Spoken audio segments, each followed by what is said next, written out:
Well, I just want to thank everybody for employing me for all the 3 bulleting, and this is the last one, so let's have a go at it. The name is IB, it's Showbiz Now.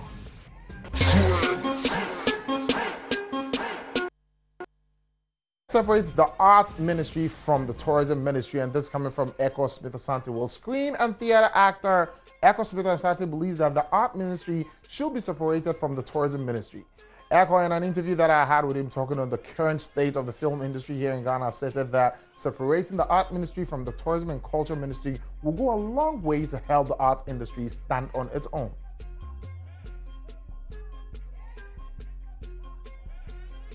Okay, one, I think we should detach ourselves from the Ministry of Tourism and then make sure if the former government did it for us by giving us a ministry, this present government should also move a step further and say, okay, the people are big, their problems are huge, they need to set up on their own. So let us build our own ministry.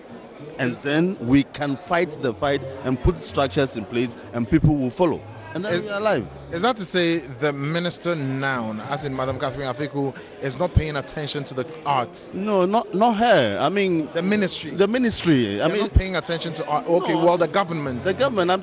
They're all tourism biased. They're all tourism biased, not in a negative sense, but they all favor tourism. If you look at most of the chief directors, the ministers, you see them doing things for tourism. You see them taking adventures for tourism. But do we see them doing stuff for us? No. Is a creative art such a money-making venture? Huge. It's the cocoa industry. It's an oil industry. Why are the Americans and all the Bollywoods, why are they making so much noise? They tell us what America is. America is defined by their movies. What are we talking about? The most stronger, intentionally, when you're watching any American movie, you see that the beginning they will intentionally destroy their flag, and at the end, what do you see? The flag is raised high. It's telling you the superiority of that nation. That is a passionate Echo Smith-Asante talking about the current state of the movie industry. And gospel musicians are planning a musical concert to support Hanamafu. And this is coming from Joyce Blessing, who is revealing it. We reported exclusively that Ace gospel musician Hanamafu is currently begging Ghanaians to help her raise an amount of 43,000 Ghana cedis, which is needed for her ailing daughter's surgery. But lo and behold, her humble plea has touched the heart of some contemporary gospel musicians.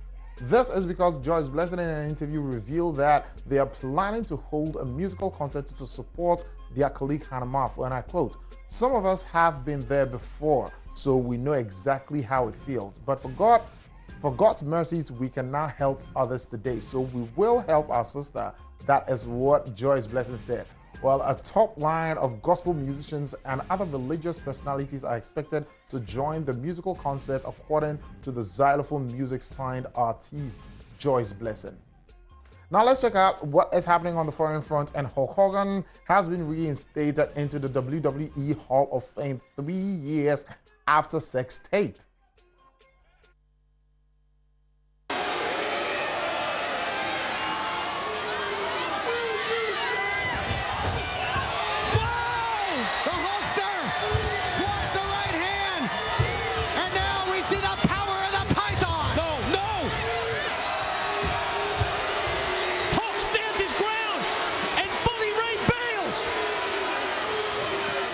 World Wrestling Entertainment reinstated legendary wrestler Hulk Hogan to its Hall of Fame 3 years after kicking him out when a sex tape emerged of him using racial slurs. Well, the company made the announcement on Sunday saying Hogan deserves a second chance, and I quote, "The second chance follows Hogan's numerous public apologies and volunteering to work with young people where he's helping them learn from his mistakes."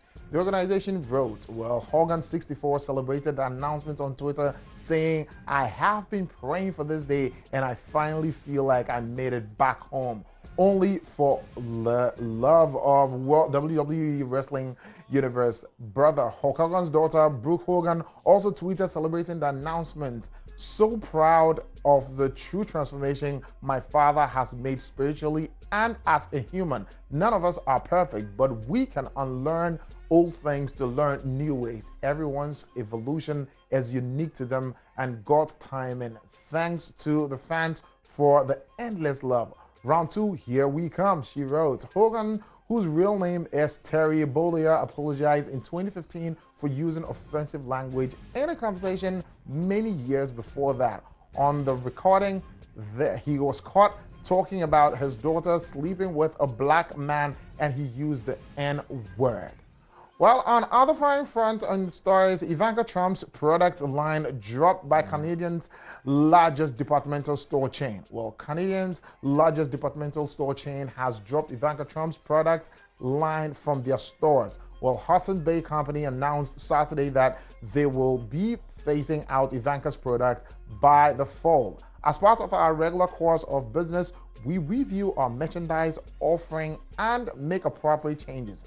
The company said in a statement, many of Ivanka's shoes, clothing, and jewelry have already been dropped from the company's website. The news comes that after Trump's administration's move to increase tariffs against Canada. Well, Trump's family products have been the target on an ongoing campaign by consumers to boycott stores that sell Trump brand apparel. Well, the boycott in Canada increased in the month following the Trump administration's decision to increase tariffs against Canadians, raising fear of trade war. While other retailers have dropped Ivanka's product, including Nordstrom, who made the decision to kill her clothing in February 2017. So that is there for you. So let's continue with the top 10 historical movies, and Deadly Voyage makes it to number 3. While stowaways are found on board a Russian cargo ship, some of the officers and crew decide to dispose them off at sea. Of freedom. They're going to be engineers. But they never imagined the price they would pay. We have a stowaway. Who are you? My name is Kingsley Ofusu. We are ready to pay for our journey. Leave it to us, sir. You don't need to know about any of this. In the race. We're taking you to a better place. To escape. To kill us! The unthinkable. Who will survive? Well, making it to number 2, a chronicle of Dr. Martin Luther King Jr.'s campaign to secure equal right voting via an epic march from Selma to Montgomery, Alabama since 1965 as the movie Selma. May I have a word? There's no word to be had. The people. The people. The people. The people. There are 70 million people watching. These pictures are going around the world. We must make a massive demonstration. White, black, and otherwise. Come to Selma. I heard about the attack of innocent people. I couldn't just stand by. Looks like an army out there. This revolution goes on and on. This revolution goes on and on. And making it to the number 1 spot as The Birth of a Nation. Well, The Birth of a Nation is a 2000 American-Canadian period drama based on the story of Nat Turner, the enslaved man who led a slave rebellion in Southampton County, Virginia in 1831. Let the high praise of God be on the mouths of the saints and a two-edged sword in their hands to execute vengeance on the demonic nations. Sing to him a new song. And we'll rise up. I like the waves. We'll rise up. In spite of the ache, we'll rise up. And we'll do it 1,000 times again. You're waiting on something. Well, you never heard the comments made by Joel in the studio, always blacks are suffering. Well, that was The Birth of a Nation, making it to the number 1 spot. And I just want to say a very big thank you for all of you who've indulged us, all our 3 bulletin. This is the hub of real entertainment. And I'm talking about JoyPrime. The name is JoyPrime B. Tomorrow, 9, 11, 12, we are on again.